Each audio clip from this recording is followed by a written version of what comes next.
जिन लोगों को बैंकों या एनबीएफसी से लोन नहीं मिलता, उनके लिए पीयर टू पीयर लेंडिंग या P2P कर्ज एक अच्छे विकल्प की तरह सामने आया है। P2P कर्ज में आपको कर्ज देने के लिए कोई व्यक्ति या समूह आगे आता है और आसान शब्दों में अगर हम कहें तो इसका मतलब ये है कि जरूरत पड़ने पर कुछ लोग या समूह एक दूसरे को कर्ज देते हैं और ये सब होता है ऑनलाइन।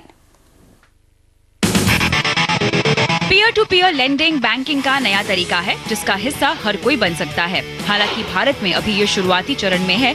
आज करीब 30 कंपनियां पीयर टू पीयर लेंडिंग में उतर चुकी हैं। जानकारों के मुताबिक आने वाले 5 से 6 सालों में ये कंपनियां 500 करोड़ रुपए तक का कर्ज लोगों को दे रही होंगी।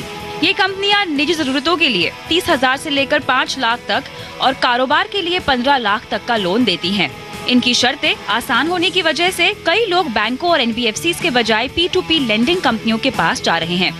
हम बैंक से इसलिए बेटर हैं क्योंकि हम सस्ते में लोन देते हैं। पहली बात है कि इसमें लोअर रेट ऑफ इंटरेस्ट मिलता है, दूसरा ट्रांसपेरेंट है। एनबीएफसी के पास जाएंगे, आपका लोन प्रोसेस भी 20-30 डेज हो जाता है। हमारा 5-7 दिन में लोन क्लोज हो जाता है और disbursement immediate once the loan is closed within 48 hours disbursement हो जाता है।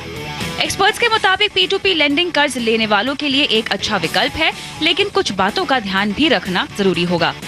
Borrow wisely. So when we say borrow, right, we're saying borrow keeping in mind what your ability to repay on a monthly basis is, which is important, and also be aware of what interest rate you're paying, what fees you're paying. Is there any processing fee? Is there any pre-closure fee?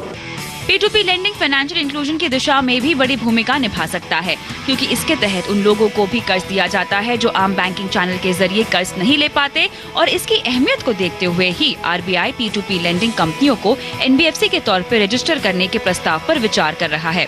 निधि राय, मुंबई। और यहाँ रुकते हैं break के लिए, लेकिन खबरें अभी और भी है, बने रहें।